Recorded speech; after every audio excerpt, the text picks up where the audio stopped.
Bismillahirrahmanirrahim. Assalamualaikum warahmatullahi wabarakatuh. Selamat pagi Bapak Ibu, teman-teman semua. Pagi semangat. Pagi semangat kata temannya. Kita mulai dulu, boleh? Selamat pagi Bapak Ibu, teman-teman pendengar semua. Pagi semangat. Oke. Baik Bapak Ibu pendengar. Kita masuk ke materi selanjutnya, tumbuhkan resiliensi. Kalau kemarin kita sudah membahas tentang kendalikan emosi, terus kenali potensi. Sekarang kita masuk kepada tumbuhkan resiliensi. Saya mau bertanya dulu, apakah aplikasi yang pernah kita bahas bersama-sama aktivitas sudah dicobakan ke siswa kita semua? Sudah. Alhamdulillah, jadi anak-anak sudah tahu ya gaya belajarnya seperti apa. Nah, di materi berikut saya ingin mengajak teman-teman pendengar semua untuk membahas tumbuhkan resiliensi. Oke, boleh dibantu dibacakan dulu siapa? Ya, silakan. Selamat datang di Bukit Kayu sebagai pendekar. Kali ini kamu akan belajar jurus tumbuhkan resiliensi. Siapkan diri dan konsentrasi.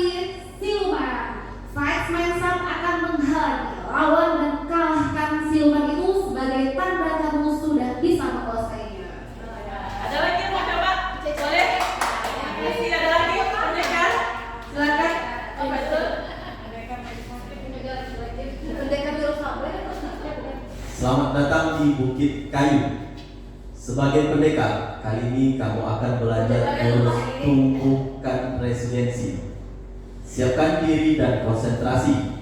Siluman mindset akan menghalangi lawan dan kalahkan siluman itu sebagai tanda kamu sudah bisa menguasainya. Iya. Selamat datang di Bukit Kayu. Sebagai pendekar, kali ini kamu akan belajar jurus tumbuhkan resiliensi.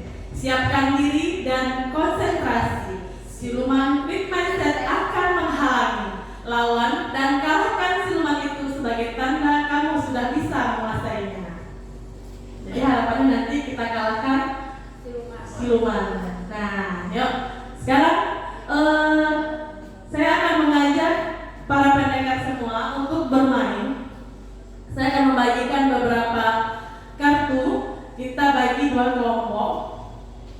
Kelompok pertama, kelompok kedua. Nah, di sini kami meminta teman-teman semua untuk membuat menara setinggi mungkin. Nah, nanti akan ada ahli ribut sebagai pengujinya. Boleh kita bagikan dulu kartunya.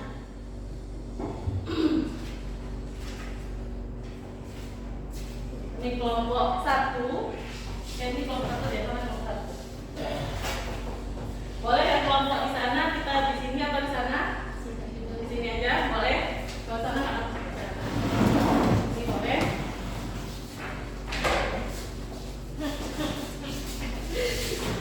Tunjuknya, masing-masing kelompok membuat menara setinggi mungkin. Kemudian nanti siapa yang tinggi dan tidak roboh itulah pemenangnya. Nanti akan kita uji coba dengan angin ribut yang datang. Iya. Sebagai fondasi atau biar kokoh, boleh dibantu dengan penggunaan isolasi. Buat sekreatif mungkin, terserah teman-teman semua mau membuatnya seperti apa. Yang jelas yang diminta adalah membuat menara setinggi dan sekuat mungkin. Nah, itulah yang akan menjadi pemenangnya. Bu, kertasnya dia belum makan kayaknya.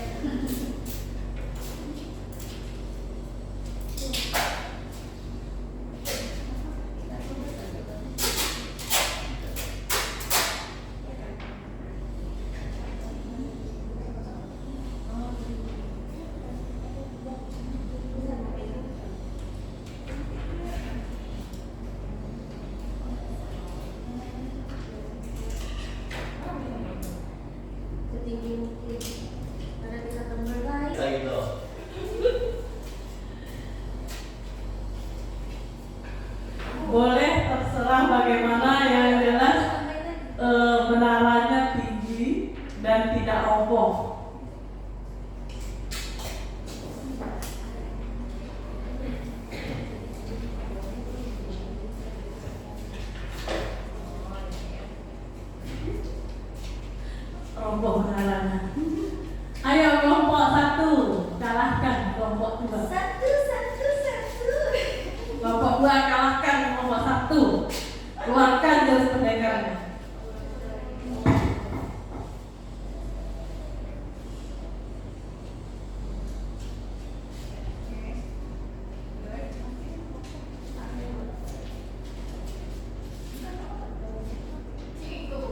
Oh, menaranya sudah tinggi. Ayo kelompok 2. Waktunya tinggal 2 menit lagi.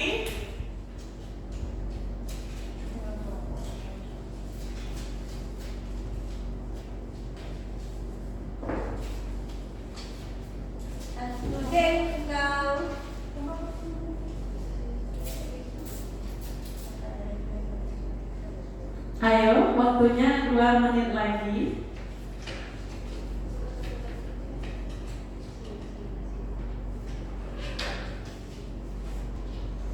Ya, waktunya 1 menit lagi. 1 menit lagi.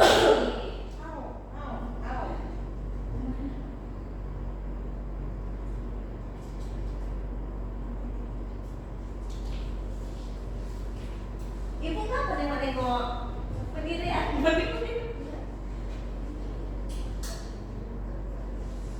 Oke, dalam hitungan ke-10 semuanya berhenti membuat menara.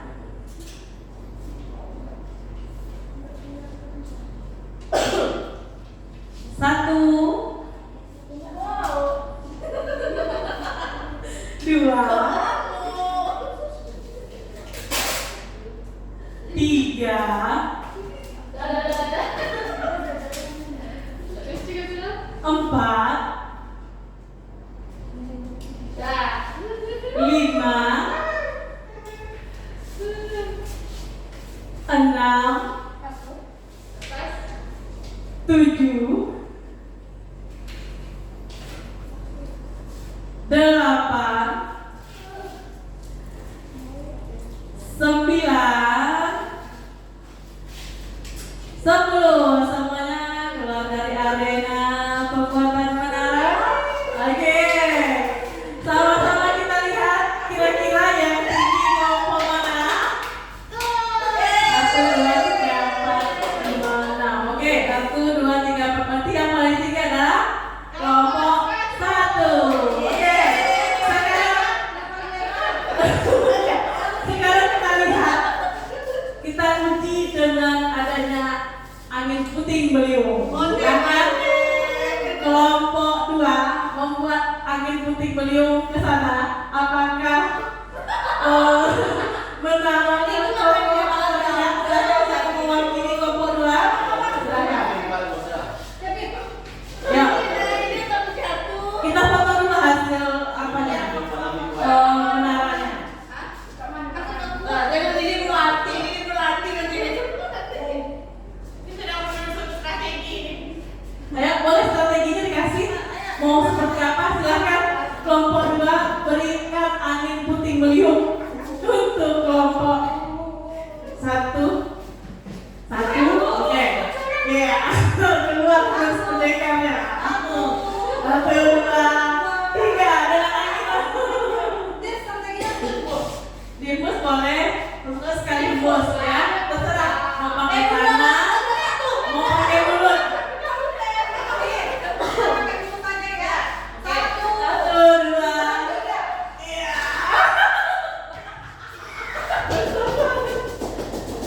Ternyata roboh. Menaranya roboh. Kita lanjut.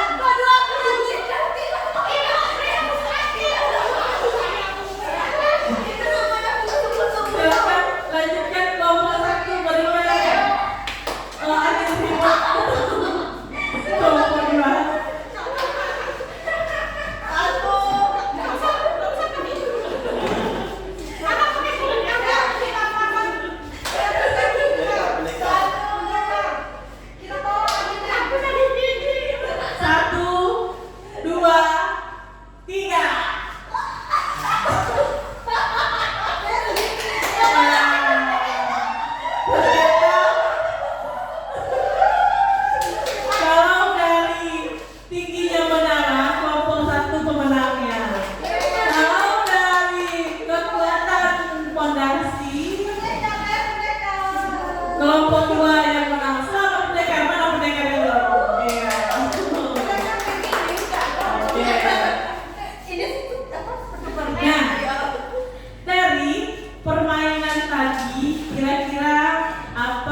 Bagaimana perasaan nih ketika menara goyah atau bahkan roboh? Bagaimana perasaan kalian dan apa reaksi pertama yang muncul dalam diri atau kelompok?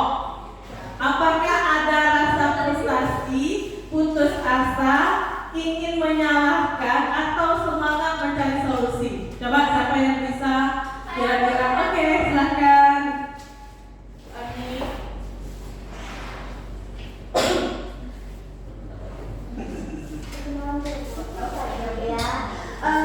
Boleh Ani, boleh berdiri Bu Ani. Perasaan saya dalam menara tadi saat ada kendala roboh, terus sebenarnya nggak rapi, solusinya yaitu saya akan mencari jalan lain buat menara itu agar kokoh bagaimana yaitu. Nah itu aja. Mencari solusinya ya. Mencari solusinya. Oke, dari kelompok 2, mereka ketika roboh mereka akan mencari solusi bagaimana supaya kembali seperti semula lagi. Berarti ada usaha untuk memperbaikinya. Boleh kelompok 1 dibantu? Berapa? Bu Nurina? Silakan. Nomor 2. Kelompok 2. Maaf, salah. Nomor 2. Masih tetap nomor 1. Perasaan kami khususnya pada saat menara roboh dihempas oleh angin puting beliung tadi itu ada sedikit rasa kecewa karena tidak bisa membuat menara sekokoh menara dari kelompok 2 tadi. Dari situ kami baru sadar bahwa oh iya ternyata hasil yang kami buatkan tadi itu hanya fokus kepada tingginya, tapi bukan kepada kekokohan dari menara itu sendiri. Demikian dari kelompok kami, Bu. Terima kasih. Kita lanjut dengan pertanyaan kedua. Terima kasih, Nina. Apa pelajaran yang paling berharga tentang daya lenting atau resiliensi yang kalian dapatkan saat berusaha bangkit dan membangun kembali dari puing-puing? Siapa bisa bantu? Boleh? Apa pelajaran paling berharga dari daya lenting atau resiliensi? Boleh, Bu Lina? Pelajaran yang berharga dari praktik tadi itu tentang daya lenting atau resiliensi itu adalah ketika kita mengalami suatu masalah ataupun ketika kita mengalami suatu kegagalan, maka jangan fokus kepada apa yang membuat kita gagal, tapi fokuslah kepada apa yang membuat kegagalan kita itu berubah menjadi kemenangan gitu. Jadi orientasinya adalah kepada solusi, bukan kepada apa yang menyebabkan itu gagal. Itu dari saya, Bu. Terima kasih. Terima kasih. Kita lanjutkan untuk pertanyaan ketiga. Di luar permainan ini, coba pikirkan pengalaman kehidupan nyata, baik di sekolah ataupun di rumah, di mana kalian pernah merasa menara kalian roboh. Bagaimana kalian merespons situasi itu? Bu Ani, boleh dibantu?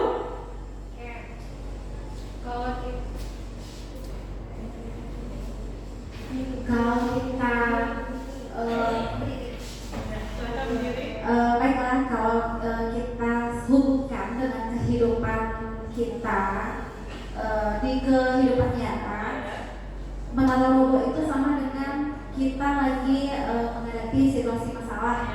Nah, bagaimana caranya? Ya udah, masalah kita harus kita selesaikan, harus kita bangkit kembali karena namanya kehidupan pasti ada yang masalah. Jadi bagaimana caranya kita bisa tetap survive dengan masalah yang ada itu bukan lagi dari masalah, tapi bagaimana cara kita menyelesaikan masalah. Oke, terima kasih.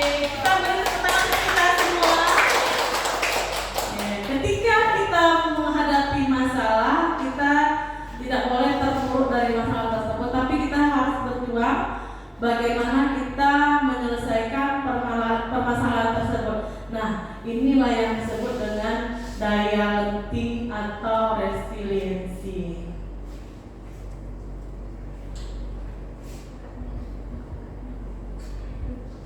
Kita lihat videonya dulu ya.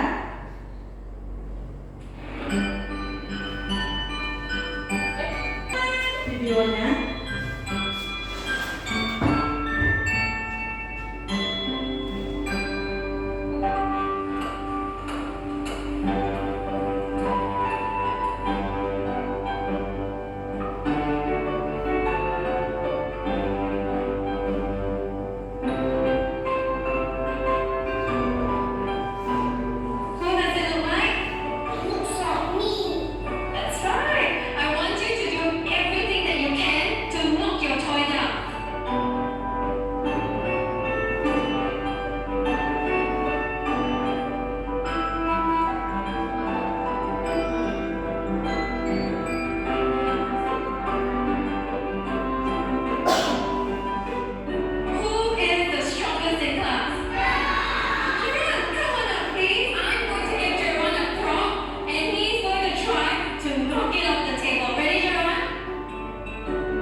yang Bapak Ibu tangkap? Teman-teman tangkap, boleh? Bisa menyimpulkan apa yang bisa ditangkap dari video tersebut? Silakan. Dari video tersebut kira-kira apa yang bisa kita simpulkan? Ya, Bu Abi. Oke, baiklah. Saya dapat menyimpulkan dari video tadi yang dimana kita apa aja dari kehidupan kita sehari-hari ya, Bu ya. Di saat kita lagi punya masalah atau masalah yang sedang kita hadapi, mau gimana pun masalah itu terjadi pada diri kita, kita boleh sedih, kita boleh nyerah, tapi kita selanjutnya akan tetap bangkit dan menyelesaikan masalah tersebut, mencari solusinya. Jadi di sana tadi kan di video tadi itu si anak mengapain boneka tadi hingga terjatuh, pontang-panting, tapi akhirnya boneka tadi itu tetap berdiri kayak gitu. Jadi kita anggap itu sebagai masalah, mau gimana pun masalahnya, seberat apapun masalahnya, kita tetap harus bangkit dan berikan senyuman kepada masalah tersebut. Karena kalau hanya sedih-sedih aja dan meratapi yang namanya masalah, itu tidak akan selesai gitu. Oke, kita beri dulu mau terlebih dulu. Kasih dia W, kasih dia O, kasih dia W. Wow. Ulang. Kasih dia W, kasih dia O, kasih dia W, kasih dia wow.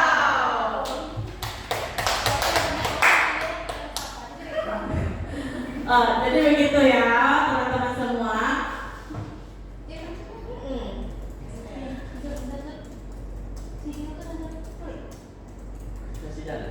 Nah, jadi dari video tadi mencerminkan bahwa ketika si boneka tadi terjatuh, mau diapakan diombang-ambing seperti apapun, dia akan berusaha bangkit kembali. Begitu juga ketika kita mempunyai masalah apapun, serumit apapun permasalahan kita akan terus bangkit untuk menguatkan diri, lebih semangat lagi. Nah, itulah resiliensi. Jadi resiliensi adalah kemampuan seseorang untuk bangkit kembali dari pulih dari kesulitan. Bangkit kembali dan pulih dari kesulitannya ketika dia stres atau trauma yang dialaminya dalam hidupnya. Nah, ini adalah kemampuan untuk beradaptasi, bertahan, dan bahkan tumbuh lebih kuat setelah menghadapi tantangan. Jadi resiliensi atau daya lenting, bahasa lainnya daya lenting, kemampuan seseorang untuk kembali bangkit dari berbagai kesulitan yang dihadapinya.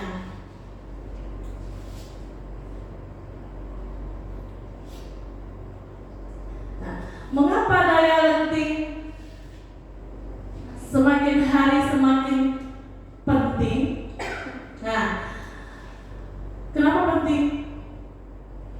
Di zaman sekarang anak-anak kita ketika dia dibully, dia langsung down, menyerah.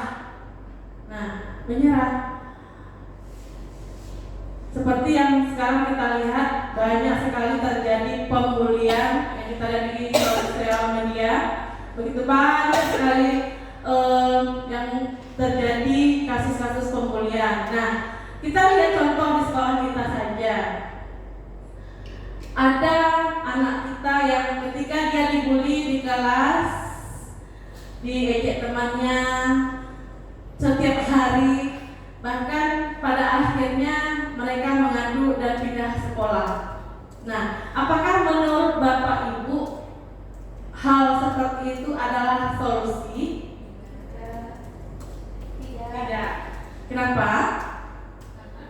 Dan anak tidak membiasakan diri untuk menyelesaikan masalah yang Iya, betul. Nah, anak lebih mudah menyerah. Ketika dia dibully dengan temannya, dia mencari solusi untuk pindah sekolah, berarti dia tidak menyelesaikan masalahnya. Nah,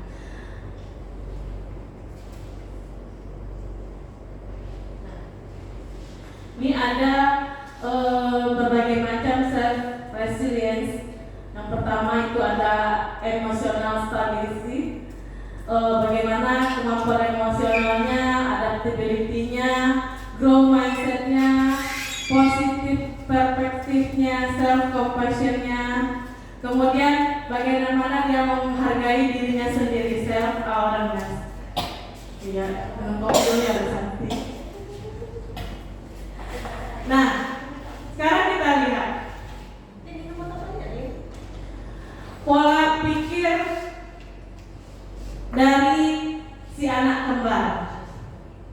Ini ada cerita sedikit untuk si anak kembar. Taruhlah namanya si A dan si B ya Bapak Ibu ya. Nah, mereka tumbuh bersama dengan seorang ayah yang suka memukul, mabuk-mabukan, dan pengangguran. Si ayah tidak bekerja. Si ayah setiap hari, hampir setiap hari ada kebiasaan mabuk dan main tangan dengan si anak. Nah, mereka tumbuh bersama si A dan B. Kalau si A, dia memilih hidup seperti ayahnya. Apa kebiasaan ayahnya, apa yang diajarkan di rumah, itulah yang dilakukannya. Si A tumbuh menjadi anak yang nakal, suka merokok, suka bolos sekolah, mulai ikut-ikutan mabuk-mabukan seperti ayahnya, meniru perilaku dari sang ayah. Sementara si B, apapun yang terjadi di rumahnya, mau ayahnya marah seperti apapun, mau ayahnya memukul dia, mau ayahnya pulang setiap malam mabuk-mabukan, dia tetap menjadi anak yang baik. Dia bersekolah dengan baik, bahkan dia berprestasi. Pada akhirnya si A melewati masa-masa sulitnya, dia berproses dan tumbuh menjadi anak yang sukses. Kalau dibandingkan dengan si A, si B ini jauh lebih lebih berprestasi dan lebih unggul dibandingkan si A. Nah, menurut Bapak Ibu, ya silakan foto. Ya, terima kasih Bu. Sekarang, boleh Pak. Sambil apa boleh ya? Nah, menurut Bapak Ibu dari cerita si A dan B, bagaimana pola pikir mereka berdua? Boleh siapa yang bisa menyimpulkan apa yang membedakan antara si A dan si B? Boleh Bu Pia? Tadi Bu Pia belum bersuara loh Pak. Suaranya belum keluar. Silakan Bu Ani.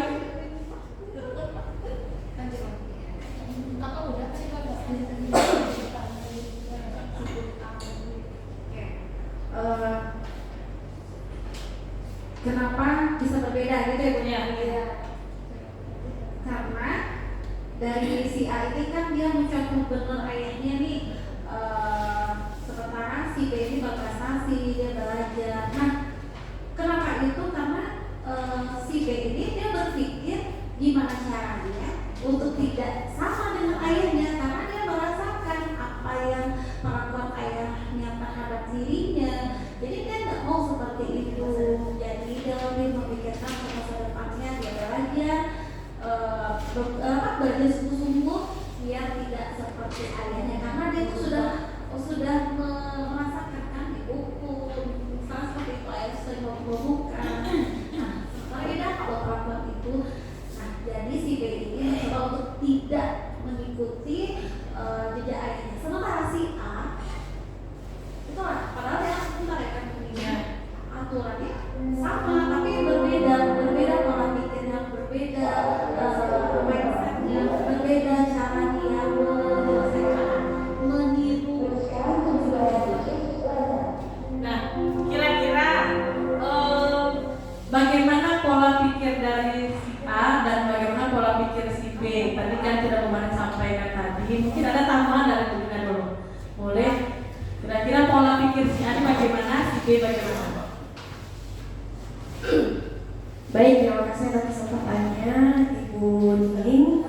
Benar yang disampaikan oleh Ibu Manin tadi bahwasanya pola pikir dari kedua anak meskipun mereka kembar itu berbeda. Yang mana untuk pola pikir si A itu adalah pola pikir fixed mindset, sedangkan yang B itu adalah growth mindset. Dan masing-masing itu tadi sudah dijelaskan oleh Bu Manin dari ceritanya. Demikian Ibu, terima kasih. Iya benar. Kalau yang sampai kemarin benar, Bu Lina juga dilengkapi oleh Bu Lina. Kalau pola pikir dari si A, walaupun dari kecil mereka dibesarkan dengan lingkungan yang sama, tapi mereka punya pola pikir yang berbeda. Kalau si A, seperti disampaikan oleh Bu Lina tadi, dia memiliki pola pikir fixed mindset. Dia berpikiran bahwa aku akan jadi seperti ini juga kok, toh ayahku seperti itu. Nah, jadi kemungkinan besar aku gak jauh berbeda dengan ayahku. Nah, itu yang dinamakan fixed mindset, pola pikirnya menetap. Jadi begitu-begitu saja ya. Nah, berbeda dengan si B dia berusaha untuk gimana caranya supaya dia berbeda dengan si ayah, begitu. Nah, makanya dia berusaha untuk menjadi anak yang lebih sukses dibandingkan dengan kehidupan keluarganya dengan si ayah yang memiliki pola pikir growth mindset. Kita lanjut ya.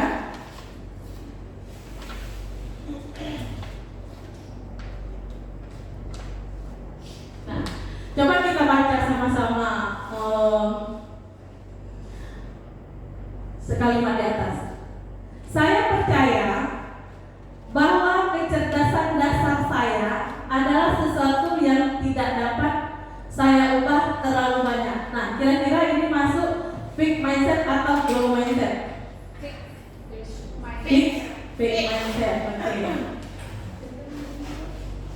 Nah, ketika saya menghadapi tantangan, saya biasanya menyerah karena saya merasa tidak cukup mampu.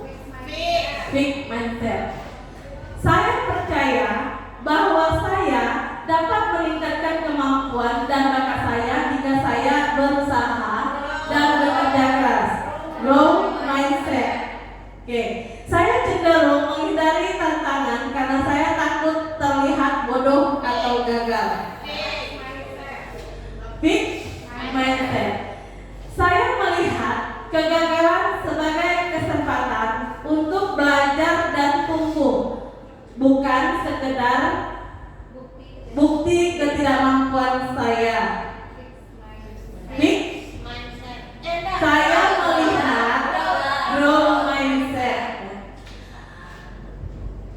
Usaha dan kerja keras adalah kunci untuk mencapai kesuksesan dan mengembangkan kemampuan saya. Growth mindset.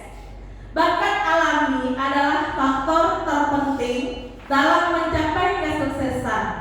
Usaha saja tidak cukup jika Anda tidak berbakat. Fixed atau growth? Fixed mindset. Jadi sudah bisa teman-teman pendekar semua membedakan fixed mindset dan growth mindset? Oke, boleh tepuk hebat dulu untuk kita semua. Tepuk hebat. Hebat.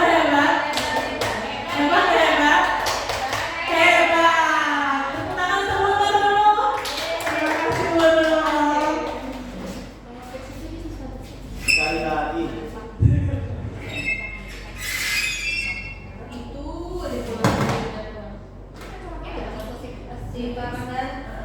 Nah, neuroplastisitas otak kita terus bertumbuh. Nah, mekanisme biologis yang mendasari growth mindset. Setiap individu dengan growth mindset menghadapi tantangan dan berusaha mengatasinya. Otak mereka sedang membentuk dan memperkuat koneksi saraf baru yang terkait dengan keterampilan dan pengetahuan tersebut.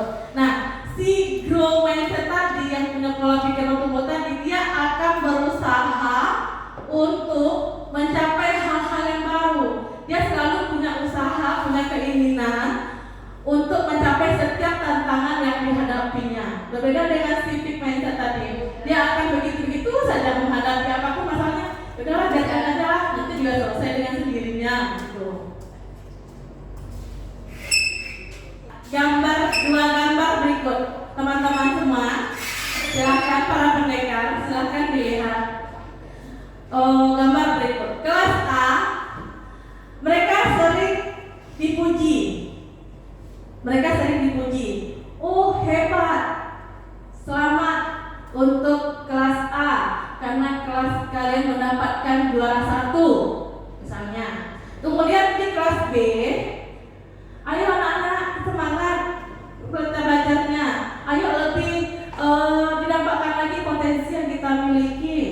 Ayo nak, nah seperti itulah kira-kira perbedaannya. Nah, menurut Bapak Ibu, apa makna yang tersirat? Silakan. Jadi, saya suka kalau yang sampai semangatnya.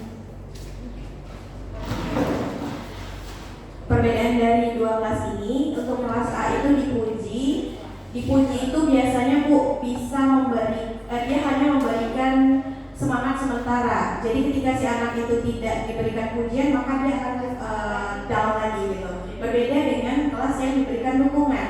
Kelas yang diberikan dukungan, contohnya misalnya ketika dia gagal, nggak apa-apa nak, kita gagal, kita coba lagi, kayak gitu. Berbeda dengan kelas yang dipuji, ketika dia tidak mendapatkan pujian yang sesuai dengan kemauan dia, maka dia merasa kayak, oh ya udahlah, kan kami hanya bisa sampai sini aja, kayak gitu. Berbeda dengan kelas B yang selalu diberikan dukungan dalam keadaan apapun dan situasi apapun. Jadi resiliensinya ataupun mindsetnya tadi itu berkembang melalui respon dari gurunya yang memberikan dukungan dan lain sebagainya. Demikian. Iya benar. Beri dulu tepuk tangan. Beri dia W, beri dia O, beri dia W. Wow. Ya benar apa yang disampaikan Bu Lina. Ketika kelas A diberi pujian, dia akan merasa puas sampai di sana saja. Tapi untuk tahap berikutnya, nah ketika dia ada suatu perlombaan lagi, bisa jadi dia tidak akan seperti semula lagi ketika dipuji. Nah berbeda dengan kelas B, ketika dia terus diberi dukungan, didukung terus, dikasih motivasi selalu, ketika dia jatuh, dia tidak juara, dia akan berusaha untuk lebih semangat lagi. Oke.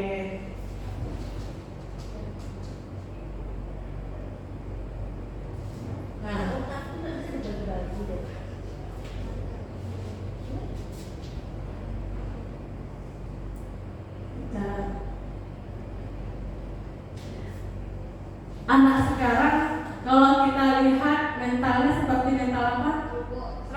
Strawberry. Di luarnya tampak cantik, merah malu cantik, tapi di dalamnya lembek. Nah, itu mental anak sekarang.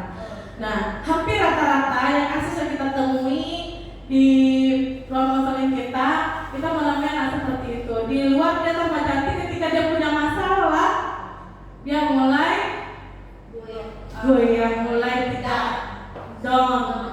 Banyak masalah yang timbul pada akhirnya. Makanya anak-anak banyak datang ke ruang BK dan menyampaikan permasalahan-permasalahan tersebut. Nah, di sini ada teori Burger namanya, kita kasih nama teori Burger. Nah, untuk yang di awal opti di atas itu diawali dengan apresiasi, kemudian di tengahnya itu ada isiannya kan apa, biasanya ada dagingnya, ada kejunya, ada sayurnya, itu kita namakan tandanya koreksi. Kemudian di bawah lagi ada roti lagi kan, kalau benar itu kan Bapak Ibu, itu diakhiri dengan apresiasi lagi. Nah, contohnya Ibu, nah kita sudah menerangkan nih, nak hebat ya kamu, sudah berhasil nih menyelesaikan tugas-tugasmu. Nah, tapi, nah itu apresiasi ya, hebat nih kamu nih nak, sudah menyelesaikan semua tugas-tugasmu. Nah, kita kembali ke koreksinya. Nah, tetapi kita kasih masukan, alangkah lebih baiknya besok kamu lebih misalnya dia dalam manajemen waktu kamu lebih memperhatikan waktumu lagi. Nah, terus nanti kita kasih apresiasi lagi berikutnya. Nah, ke depan kamu harus lebih bisa lagi ya, kamu harus lebih semangat lagi ya. Ibu yakin kok kamu bisa. Nah, itu bentuk salah satu motivasi untuk siswa tersebut. Begitu Bapak Ibu, ada pertanyaan sampai di sini? Kalau tidak ada pertanyaan, kita membuat tugas.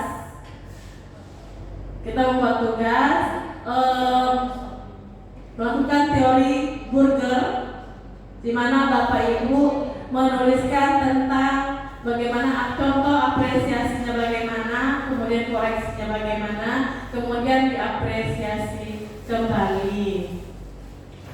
Boleh dibagikan kertasnya di sini, boleh dibantu Pak Zur.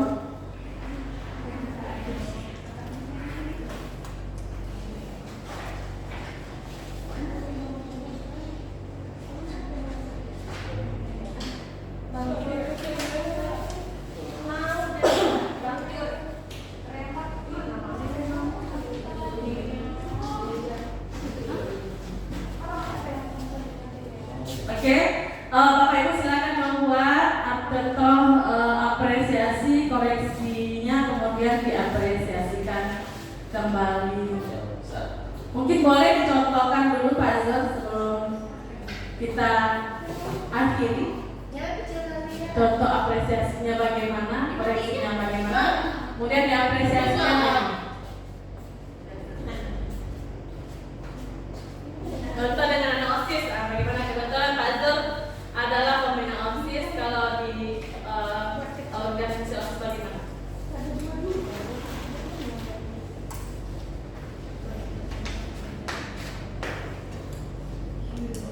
Kita apresiasikan dulu, kemudian kita koreksi, kemudian kita apresiasikan lagi.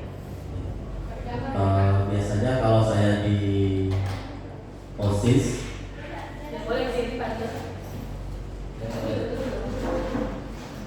Biasanya kalau saya di OSIS, biasanya di awal itu setiap kegiatan organisasi sekolah ini diawali dengan rapat. Nah, di rapat itu saya selalu memberikan gambaran ke depan tentang apa yang akan mereka hadapi. Nah, tentu itu menjadi motivasi awal. Nah, motivasi awal untuk mereka, apa yang mereka kerjakan, apa yang akan mereka hadapi nantinya. Kemudian nanti di tengah-tengahnya, ketika ada suatu problem, saya akan mengkoreksi apa yang mereka hadapi. Terus mereka, terutama anak sekarang ini gampang sekali yang namanya down gitu. Nah, saya selalu memberi motivasi atau kisah-kisah atau pengalaman saya kepada anak. Mana tahu ada mereka yang tipenya sama. Jadi saya berbagi beberapa macam pengalaman. Nah, itu sebagai koreksi di tengahnya lah. Jadi sebagai masukan juga, sebagai sarapan untuk mereka. Mana tahu mereka dapat mengaplikasikannya pada dirinya. Nah, di akhir nanti saya berikan apresiasi di akhir, yaitu dengan mengapresiasi dengan sebesar-besarnya dan dengan sebaik-baiknya, karena mereka telah melewati fase-fase yang mereka jalani dan bisa berhasil dalam menyelesaikan masalah-masalah yang mereka hadapi. Gitu. Oke, terima kasih Pak Zur. Bagaimana Bapak Ibu? Sudah selesai?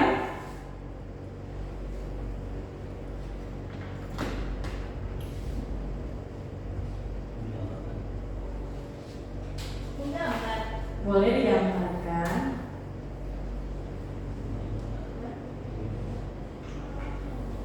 Bulat. Itu yang namanya. Nah, sambil mengerjakan kita bahas sedikit. Nah, ini ada contoh ibu burung.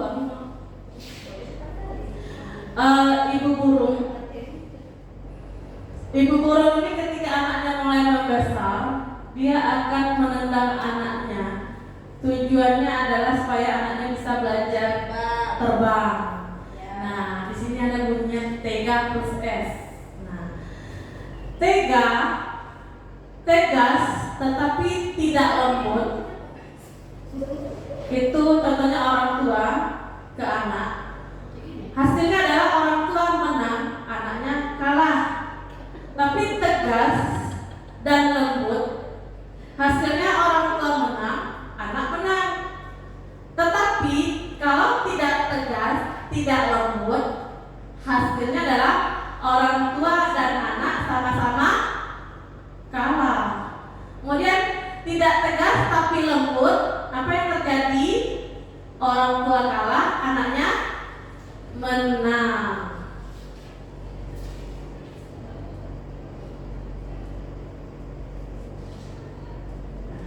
Ini ya, Bapak Ibu sudah selesai, ada yang sudah selesai Bu Mandi?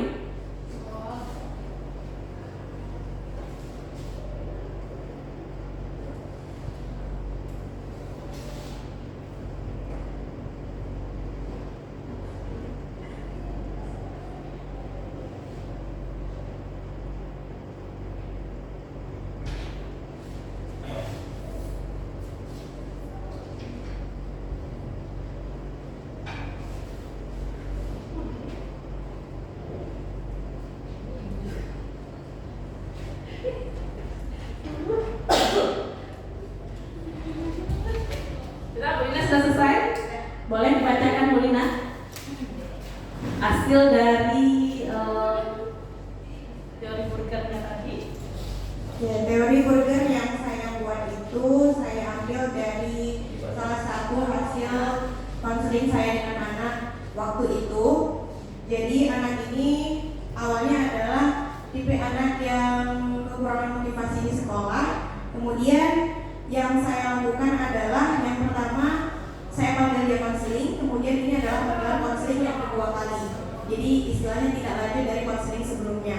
Yang saya lakukan adalah menggunakan teori Burger tadi. Yang pertama saya mengatakan kepadanya, kamu sudah bagus, sudah tampak perubahan dari perilakumu, sikapmu yang sebelumnya engkau malas, yang sebelumnya kamu terlihat tidak semangat ketika sekolah, dan sekarang kamu sudah bisa berubah itu loh, walaupun hanya 20%. Saya bilang, tetapi jika kamu ingin menggapai mimpimu, dia ingin menjadi polisi katanya. Saya sampaikan ke dia, maka semua usaha yang kamu lakukan hari ini harus lebih keras daripada usaha-usaha kamu sebelumnya. Kemudian saya tutup dengan apresiasi kembali, dan ibu yakin dan percaya kamu punya potensi untuk menggapai semua mimpimu itu, karena tidak ada anak yang bodoh, semua anak punya bakat dan potensi mereka masing-masing. Demikian Ibu, terima kasih. Nah, itu tadi contoh penggunaan teori Burger. Jadi kita betul sampaikan Polina, kita kasih pencapaian dia, kita puji dahulu, kita kasih dia apresiasi, kemudian kita kasih dia koreksian apa yang harus dilakukan, sebaiknya dia bagaimana. Kemudian kita apresiasi mereka lagi. Nah, kamu sudah bagus, harusnya kamu lebih begini, gitu ya Bapak Ibu. Baik, terima kasih sudah menyelesaikan aplikasi tugas-tugasnya. Terima kasih atas perhatian teman-teman pendekar semua. Nah, selamat pendekar. Terima kasih kamu sudah berusaha mempelajari jenis ketiga ini. Sebagai tanda kamu sudah menguasai, kamu berhak mendapat kartu ketiga, tumbuhkan resiliensi. Kita nanti melanjutkan jurus berikutnya. Oke, terima kasih teman-teman pendekar semua. Semangat, sebagai pendekar kita harus lebih semangat lagi. Oke, saya akhiri. Assalamualaikum warahmatullahi wabarakatuh.